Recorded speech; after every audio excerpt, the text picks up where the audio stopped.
Welcome everyone.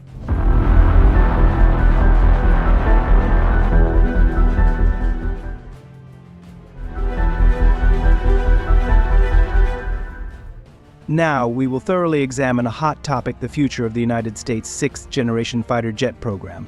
With huge budgets and increasingly complex geopolitical challenges, will the U.S. Navy's F/A-XX program really be phased out? Or is there a big conspiracy behind this decision?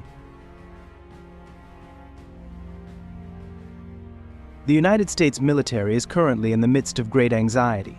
The development of a sixth-generation fighter jet, which is expected to be able to maintain air dominance, faces serious challenges.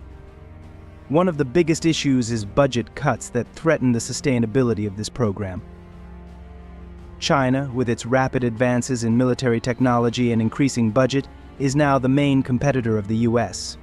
The arms race between the two countries is heating up, with each trying to achieve air superiority.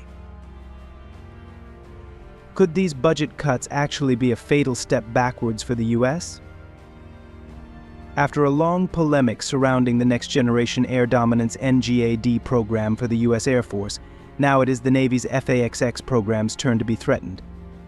Imagine the initial request of $453.828 million USD for fiscal year 2025 will probably only receive $53.828 million USD.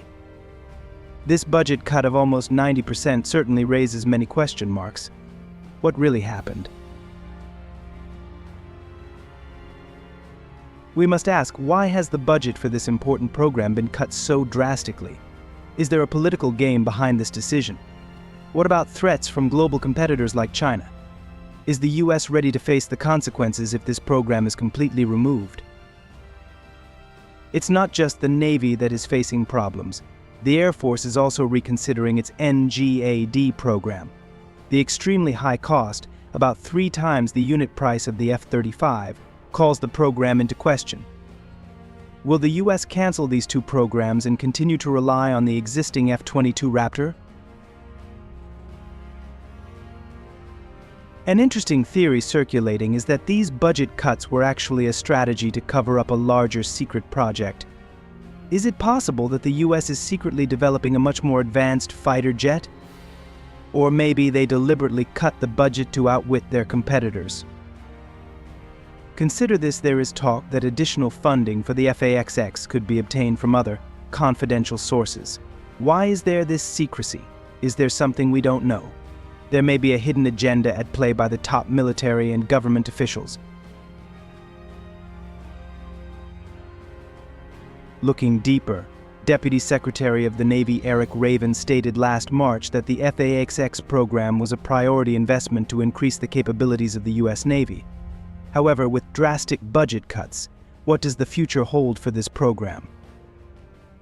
The War Zone notes that the Senate's draft NDAA will likely still develop further in the coming weeks and months. However, this uncertainty raises many questions about the U.S.'s ability to maintain its military superiority amidst increasing budgetary pressures and global competition. Whatever happens, one thing is certain: the U.S. will not allow itself to be left behind in the global arms race. The question is, are these budget cuts a step backwards or a smart forward strategy? Don't forget to leave a comment below. What do you think about the future of the F/A-XX program? Is this a wise move or a big mistake? Like and subscribe for more interesting content about technology and the military. See you in the next video.